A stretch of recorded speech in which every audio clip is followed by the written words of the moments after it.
M. Godin, autisme, qui en a fait à quelques reprises parce que ça a l'air que c'est compliqué, c'est pas très agréable à faire. Cette personne-là nous dit avoir libéré des gens d'entités qui, j'imagine, étaient maléfiques, parce que si on dit il faut que ça sorte de là, c'est désagréable pour la personne, ou des expériences troublantes dans des maisons hantées.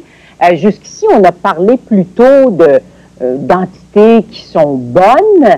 Dans certains cas, il y en a qui sont mauvaises sûrement, puisqu'on éprouve le besoin de libérer les personnes, de pratiquer l'exorcisme. Vous, M. Godin, à titre de pasteur, il vous est arrivé de le faire? Oui, oui, ça m'est arrivé de le faire. C'est arrivé dans un village tout près de Gatineau, où on m'a téléphoné un après-midi, on venait me rencontrer. Au téléphone, on m'a demandé, est-ce que vous êtes un homme de Dieu? J'ai dit oui. Elle a dit, monsieur, j'ai besoin de vous, et ça presse. Donc, j'étais là avec une personne qui venait avec moi. Et quand j'arrivais là, elle m'a dit, savez-vous, vous êtes dans une maison hantée. J'ai dit non, je ne savais pas. Explique pas ce qui se passe. Elle m'a expliqué ce qui s'est passé. Cette femme-là, elle vivait avec des esprits depuis 18 ans. Sa mère était décédée, donc d'un meurtre, et puis on n'avait jamais trouvé le coupable. Donc, elle avait consulté les esprits pour savoir qui avait tué sa mère. Mm-hmm. Et puis, elle a pratiqué des séances occultes pendant plusieurs années. Et puis, elle s'est aperçue au moment donné qu'il se passait des phénomènes drôles dans la maison chez elle, et surtout dans ses enfants. Une de ses filles avait à peu près 14 ans, ça date à peu près de 3 ou 4 ans, ça m'est arrivé, et puis elle était devenue très, très méchante, cette fille-là. Et puis, elle m'a demandé si je pouvais les aider. Ça fait que j'étais là rencontrer cette famille, et j'étais témoin des choses bizarres. On parlait tout à l'heure de portes qui se ferment. Moi, en tout cas, la télévision qui s'allume tout seul et qui se ferme tout seul, et puis tout ça. Et maintenant, j'ai commencé à parler avec elle, avec eux autres. Et la jeune fille, dans l'espace de quelques temps, elle pouvait avoir 2, 3 couvertes, elle était gelée, elle tremblait de tous ses membres. Et tout à coup, whoop, c'était à la grosse chaleur.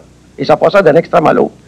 Et j'ai commencé à parler avec elle, j'ai commencé à sonder les esprits. La Bible dit sonder les esprits. Et j'ai ouvert ma Bible et j'ai fait lire un verset dans la parole de Dieu qui dit « Le sang de Jésus nous purifie de tout péché ». Elle s'est mise à crier. Elle m'a dit « Tais-toi. Je n'ai plus jamais que tu prononces ce nom-là. » J'ai dit « Quel nom tu veux pas que je prononce? » Celui que tu as dit tout à l'heure. Ben, elle n'a pas voulu nommer le nom, qui était le nom de Jésus. Et puis, et tout à coup, tu en parles avec elle, il y a une voix qui est sortie d'elle, mais qui n'est pas elle qui a parlé. Et cette voix a dit, toi, je te connais, puis je t'haïs. Elle m'a dit, tu sais, c'est pas moi qui ai dit ça. Je le sais que c'est pas toi qui as dit ça. Et puis, en tout cas, elle m'a demandé de les aider. Je lui ai dit, je vais revenir, parce que je dois parler avec d'autres pasteurs, d'autres serviteurs de Dieu. C'est pas quelque chose qu'on fait tout seul. Et un soir, j'étais en train de prêcher à l'église chez nous. On m'a téléphoné d'urgence. Je devais aller rencontrer cette famille, et parce que la jeune fille était en colère, elle était avec un couteau dans les mains, elle courait tout loin de la maison.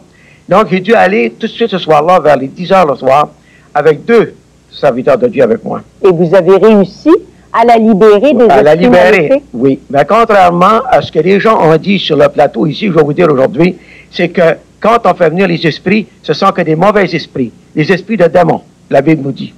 Des esprits de séducteurs, qui séduit les gens, qui se présentent comme des bons esprits, comme elle, par exemple, ça a commencé en étant des bons esprits, mais qui est devenu méchant. Mm-hmm. Et les esprits, quand ils sont découverts, deviennent très, très méchants. Maintenant, je ne crois pas au bon esprit, quand on va consulter les esprits dans les sciences occultes, je ne crois jamais que ce sont des bons esprits, ce sont que des mauvais esprits qui viennent. Alors, si on vous laisse la conclusion à vous, vous nous dites ne touchez pas aux esprits. Absolument pas. Je suis content que vous m'ayez invité. Et je dois vous dire une chose aux gens qui nous écoutent. Ne touchez jamais à cela. Et si vous avez la planche Ouija chez vous, brûlez-les au feu. Et je ne comprends pas pourquoi que les magasins vendent de ces jeux aux enfants, et des jeux sataniques, et ne touchez pas à cela. En tant qu'homme de Dieu, je vous dis, j'ai fait l'expérience, et la parole de Dieu nous parle que c'est une chose défendue par Dieu. On vous arrête là-dessus. C'est notre conclusion pour aujourd'hui. J'ai l'impression qu'on va faire un débat à un moment donné entre les gens qui croient qu'il y a des mauvais esprits et ceux qui croient qu'il y en a des bons. Merci de nous avoir raconté vos expériences. Et puis, on se retrouve bientôt pour une autre émission. À bientôt. Ce soir, 19h30, retrouvez les amusants personnages de François Pérusse et la série du peuple.